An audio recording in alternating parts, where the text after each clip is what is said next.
What happens when a billion-dollar franchise makes a decision so tone-deaf that fans threaten to burn their season tickets before the new coach even steps foot on the practice field? Atlanta is about to find out. Kevin Stefanski just accepted the head coaching job with the Atlanta Falcons, and the backlash has been absolutely explosive. We're not talking about disappointed tweets or angry Reddit posts. We're talking about organized boycotts, viral videos with millions of views, death threats aimed at the organization, fans pledging to wear Sanders jerseys to every single home game as a constant reminder of what this coach allegedly did to Prime's son. This isn't your typical "fans don't like the hire" situation. This is a full-scale cultural uprising in one of the most passionate sports cities in America. The man who spent an entire season reportedly undermining Shador Sanders in Cleveland just got handed the keys to a franchise in the city where Shedur's father is practically royalty. The anger is real. The movement is organized. And Kevin Stefanski is walking into a situation that no NFL coach has ever faced before. Not even close. Let's break down how we got here. The news dropped overnight, catching most NFL fans completely off guard. Kevin Stefanski, freshly fired from the Cleveland Browns after a disastrous 3-14 season, had somehow landed another head coaching gig, not with some desperate franchise willing to take a flyer on damaged goods. No, he landed with the Atlanta Falcons, a team sitting in one of the most culturally significant sports markets in America. The initial reaction was confusion. Then came the anger. Then came something nobody expected, an organized resistance movement that spread across social media like wildfire. To understand why this hire sparked such an intense reaction, you have to understand what just happened in Cleveland. Stefanski entered the 2024 season with back-to-back Coach of the Year awards on his resume. He'd led the Browns to their first playoff victory since 1994. He was supposed to be one of the bright offensive minds in football. Then Shador Sanders arrived, and everything fell apart. Reports emerged throughout the season that painted a troubling picture. Shedeur allegedly received limited practice reps compared to what a franchise quarterback should expect. The offensive line in front of him was historically bad, allowing pressure on 46% of his dropbacks. That number is staggering. Nearly half the time Shedeur dropped back to throw, defenders were in his face before he could make a decision. But here's where it gets interesting. Stefanski's offenses had been declining for years before Shedeur even arrived. His units ranked 30th in total offense his final season, 28th the year before that, and a league-worst 31st before that. Dead last in points per game. Those aren't numbers that scream offensive genius. Those are numbers that suggest a system fundamentally broken at its core. So when Cleveland finally pulled the plug on Stefanski's tenure, most assumed he'd need to take a coordinator job somewhere to rebuild his reputation. Maybe spend a year or two fixing whatever went wrong before getting another shot at the top job. Instead, Arthur Blank picked up the phone. The Atlanta Falcons owner decided that Stefanski was exactly what his franchise needed. Never mind the 8-26 record over his final 2 seasons in Cleveland. Never mind the quarterback development failures. Never mind the offensive rankings that would get most coaches laughed out of job interviews. And apparently, never mind the cultural implications of bringing this particular coach to this particular city, because Atlanta isn't just any NFL market. Atlanta is the heart of Black culture in American sports. It's the city where hip-hop found its voice. It's the city where Black excellence isn't just celebrated, but expected. It's a city with a predominantly Black fan base that takes enormous pride in its identity. And Sanders is woven into the fabric of that identity. Prime Time played for the Falcons from 1989 to 1993. He wasn't just a good player in Atlanta. He was a cultural phenomenon. He changed how athletes marketed themselves.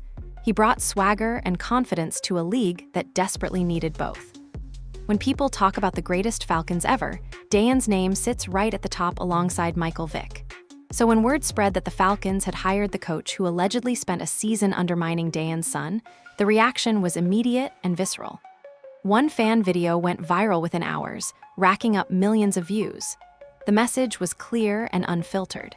This city has a rich Black culture, and you need to treat it with respect.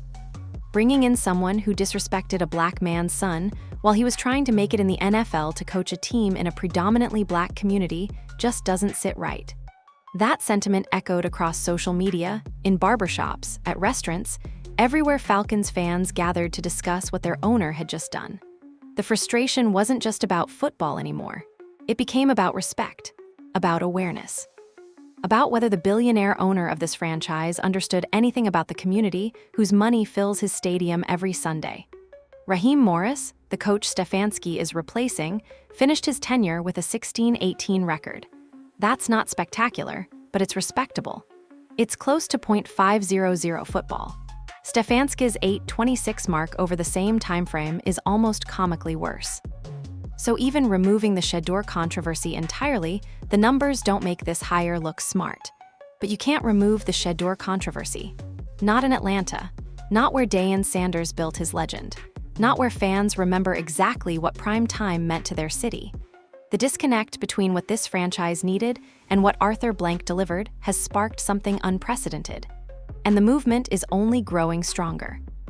Everything happening in Atlanta right now traces back to one season in Cleveland, one rookie quarterback, one coach who allegedly refused to give him a fair chance. Shador Sanders entered the NFL with expectations that most rookies never face. His father is one of the most famous athletes in American history. His college career at Colorado turned him into a household name before he ever took an NFL snap. When Cleveland selected him with the second overall pick, the spotlight was already blinding. What happened next has become the subject of intense debate, leaked reports, and growing controversy. Multiple sources throughout the season suggested that Stefanski never fully committed to developing Shedeur as the franchise quarterback. Practice reps allegedly went to backups more often than they should have. The game plans didn't seem designed to maximize what Shedeur did well. And the offensive line situation bordered on criminal negligence. Those pressure numbers tell a story that statistics rarely capture. Shedeur faced pressure on 46% of his dropbacks. To put that in perspective, most NFL analysts consider anything above 30% to be a serious problem. Anything above 40% usually signals that the coaching staff has failed their quarterback completely. Shedeur was getting hit, hurried, or flushed from the pocket nearly half the time he attempted to throw a football. No quarterback succeeds in those conditions, not veterans with 15 years of experience. Certainly not rookies trying to learn the speed and complexity of the NFL game. But here's what made the situation even more troubling. Stefanski had control over personnel decisions. He had input on which linemen played and how they were coached. He had the power to adjust protections, call quicker passes, or scheme around the weaknesses in front of Shedeur. Instead, according to reports, he let his rookie quarterback absorb punishment week after week without meaningful adjustments. Shador Sanders watched from Colorado, unable to intervene but unwilling to stay silent. Throughout the season, Prime made comments that suggested he wasn't happy with how Cleveland was handling his son. He never directly called out Stefanski by name in most instances, but the implication was clear to anyone paying attention. The relationship between coach and quarterback's father became increasingly tense as losses mounted. And when Cleveland finally ended their season at 3-14, the narrative was already writ. Stefanski had failed Shador Sanders. Whether intentionally or through incompetence, the result was the same. Now some people might argue that rookie quarterbacks struggle all the time. They might point out that Shedeur made mistakes of his own. They might suggest that the talent around him simply wasn't good enough regardless of who was coaching. Those arguments have some merit, but they ignore the pattern that emerged in Cleveland long before Shedeur arrived.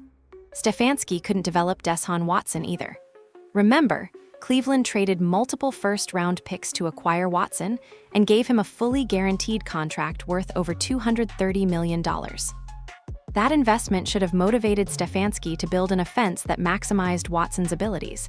Instead, Watson looked lost in Stefanski's system. The same system that was supposedly built around quarterback success produced some of the worst offensive football in the entire league. Then Dillon Gabriel got a shot under Stefanski. Same results: struggles, confusion, inefficiency. At some point, the common denominator becomes impossible to ignore. 3 different quarterbacks. 3 different skill sets. 3 different backgrounds. Same outcome every single time. Kevin Stefanski's quarterback development track record in his final years at Cleveland was abysmal. and Shador Sanders became the most high-profile victim of that failure. The anger in Atlanta stems from fans understanding this history. They see a coach who couldn't elevate any quarterback he worked with, who allegedly created a hostile environment for a young player trying to establish himself, and who is now being rewarded with another premium job. It feels like a slap in the face. It feels like the league doesn't care about what happened to Shedeur. It feels like coaches can fail upward while players absorb the blame for systemic problems. And when that player happens to be the son of Atlanta's most beloved football legend, the emotional response intensifies exponentially. Shedeur himself has been relatively quiet about the hire. He's still in Cleveland with a new coaching staff, trying to rebuild his career after a nightmarish rookie season. But speculation suggests he's watching the Atlanta situation closely. How could he not be? The man who many believe sabotaged his introduction to professional football just landed one of the most high-profile jobs in the sport, in the city where Shedeur's father became a legend. The irony is almost poetic. And for Shedeur, watching Stefanski walk into a buzzsaw of cultural resistance might provide some measure of satisfaction. Not revenge exactly, but perhaps a sense that the universe has a way of balancing the scales. Karma doesn't always arrive immediately. Sometimes it waits for the perfect moment. Sometimes it gives you exactly what you asked for and turns it into a nightmare. Kevin Stefanski wanted another head coaching job. He got one. Now he gets to discover what happens when an entire city decides you don't deserve it. Not every NFL city is created equal. Some markets are passionate about winning and nothing else. Some care about tradition and history. Some just want entertainment on Sunday afternoons. Atlanta is something else entirely. This is a city that doesn't just host sports teams. It shapes culture. It exports influence. It sets trends that ripple across the entire country. When you're making decisions in Atlanta, you're not just managing a football franchise. You're navigating one of the most culturally significant communities in America.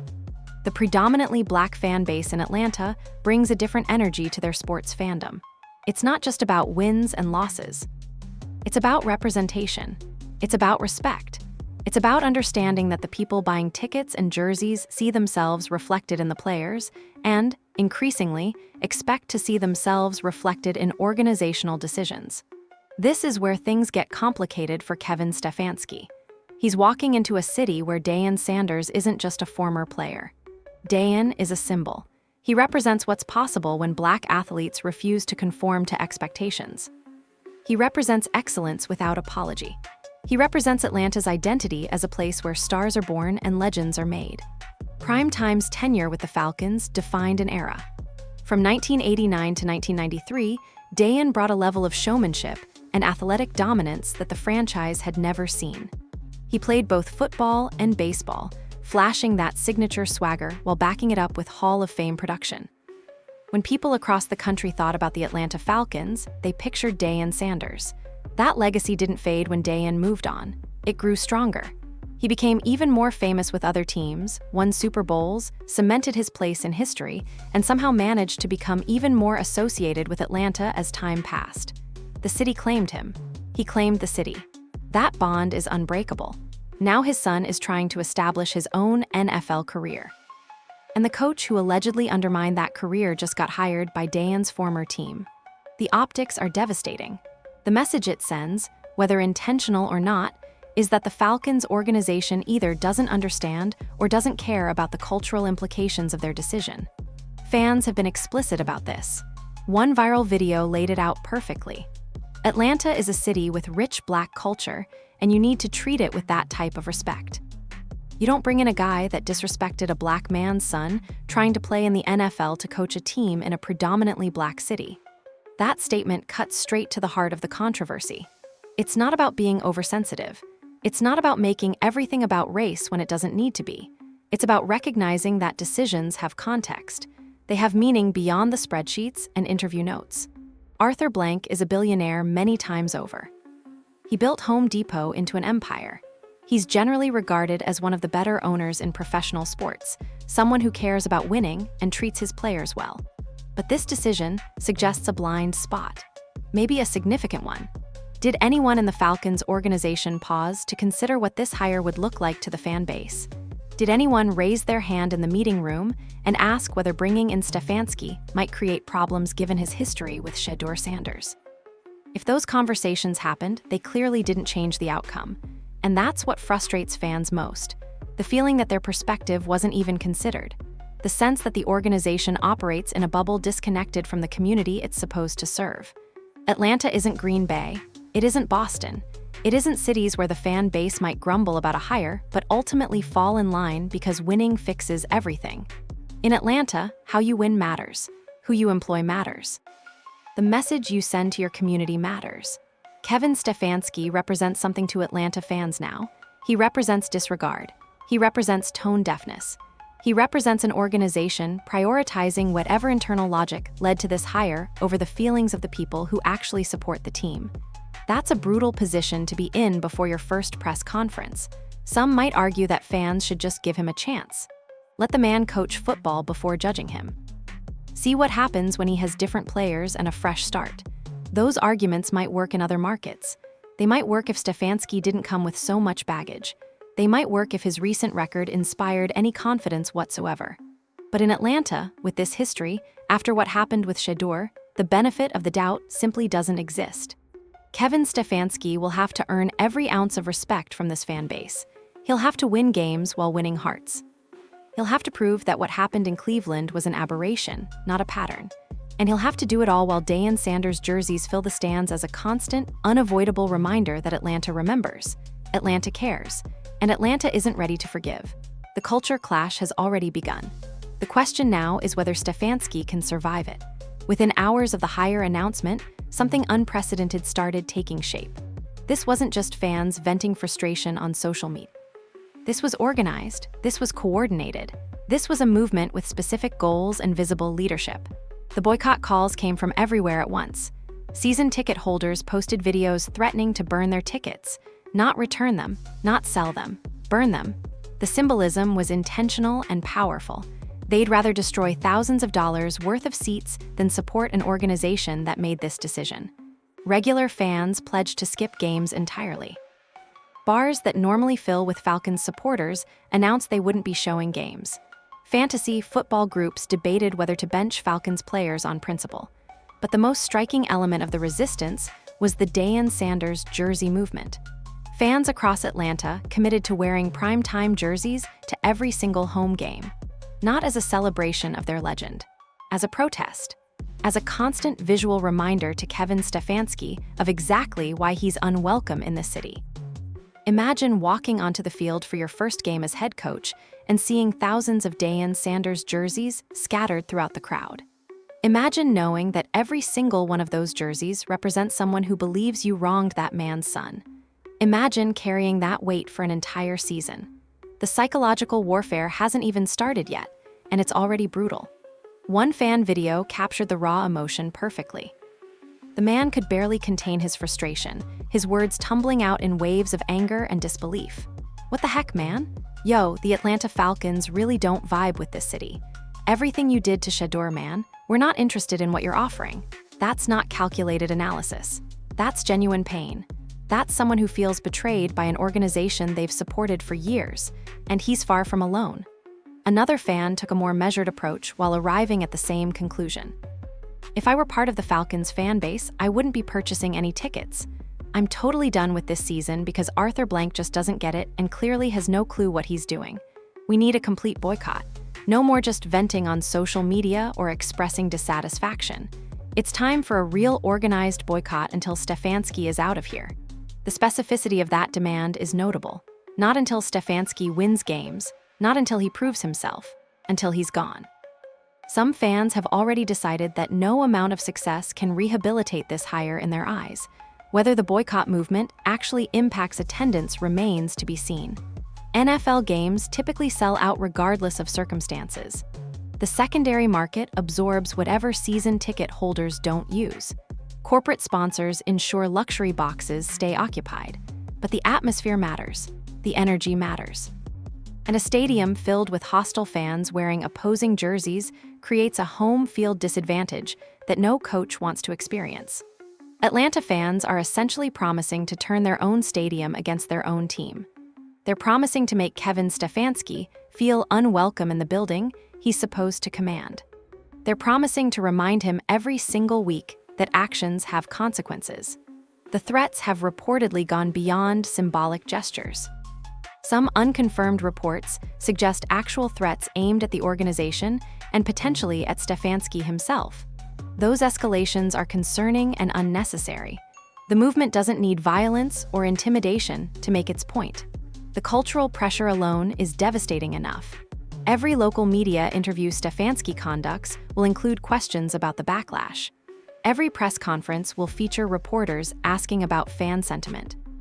Every loss will be amplified by social media reminders that fans warned the organization this would happen. He wanted redemption after Cleveland. He wanted a chance to prove that the failures weren't his fault.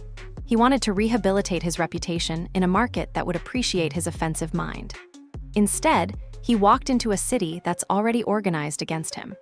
He walked into a fan base that sees him as a symbol of everything wrong with how the NFL treats young black quarterbacks. He walked into a situation where the Deion Sanders connection transforms every game into a referendum on respect.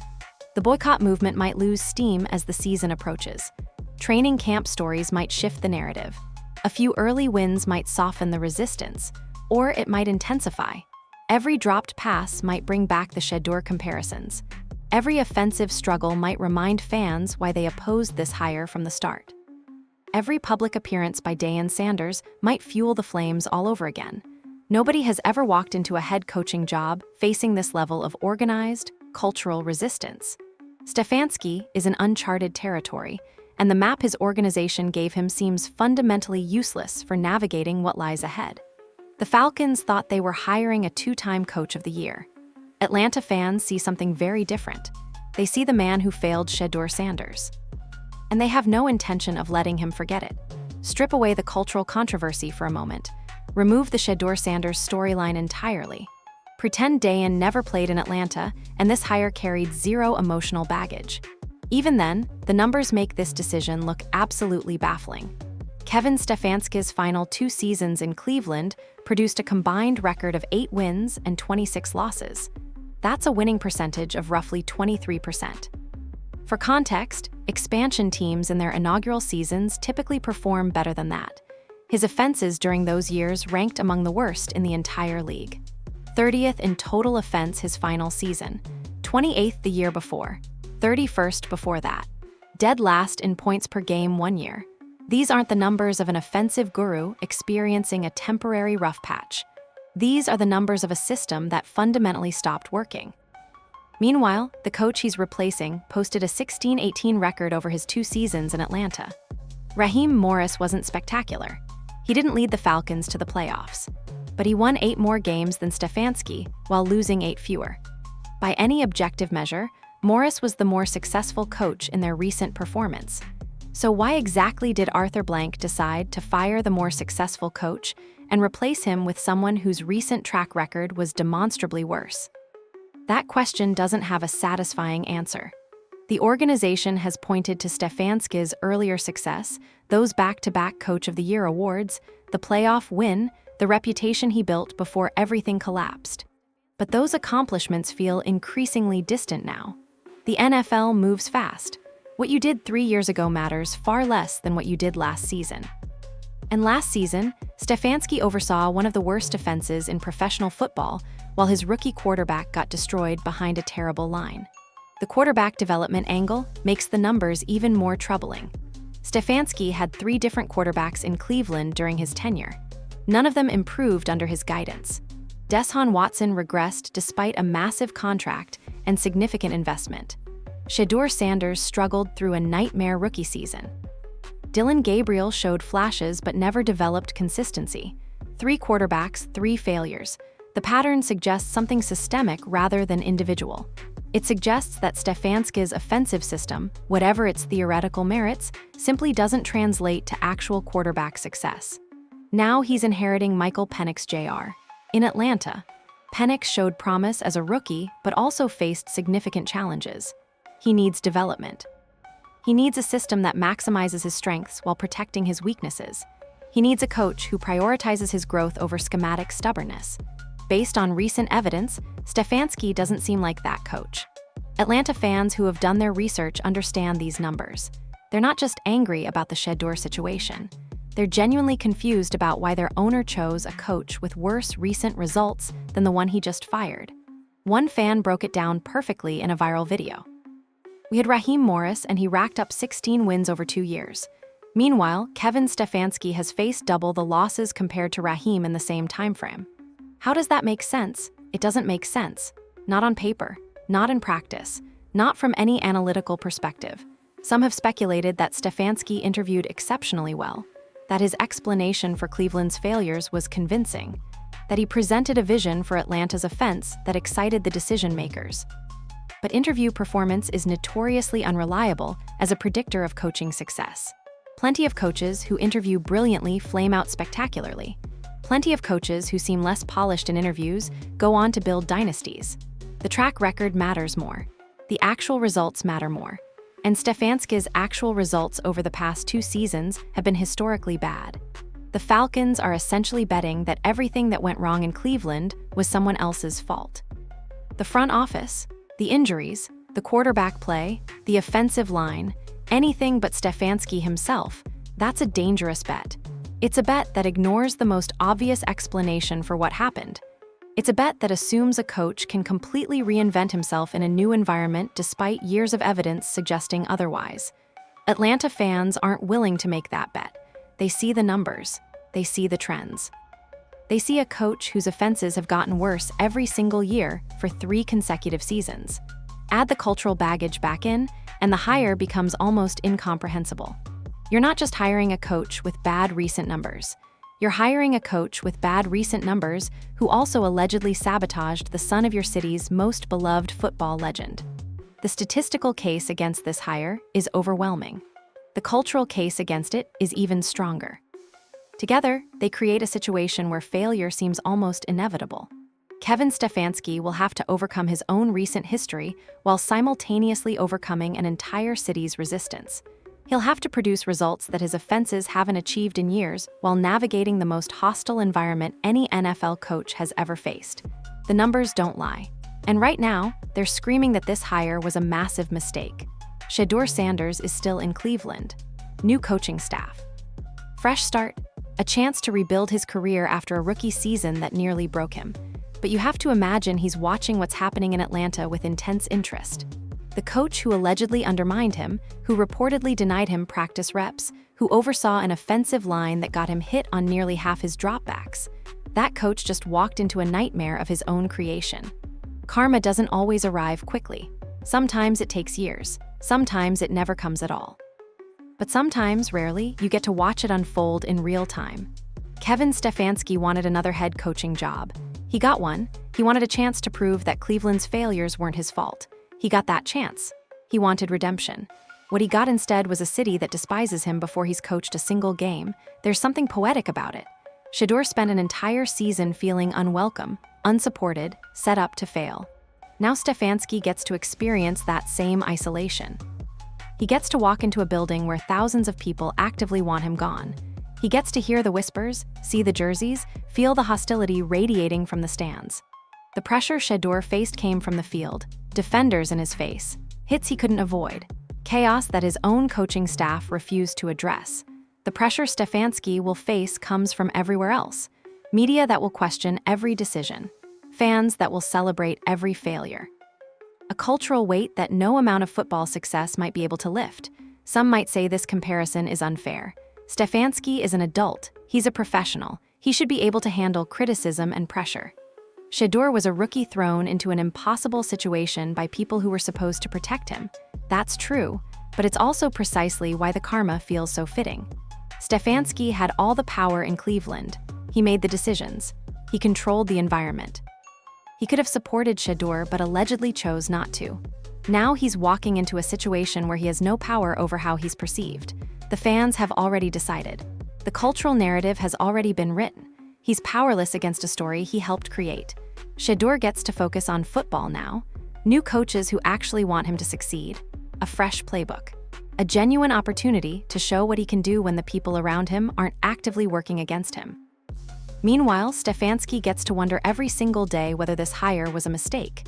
He gets to question whether the Falcons organization understood what they were bringing him into. He gets to realize that redemption isn't given. It's earned, and earning it in Atlanta might be impossible. The Deion Sanders jerseys will be everywhere. Every home game, every camera shot, every crowd reaction. Those jerseys will remind Stefanski that his past follows him.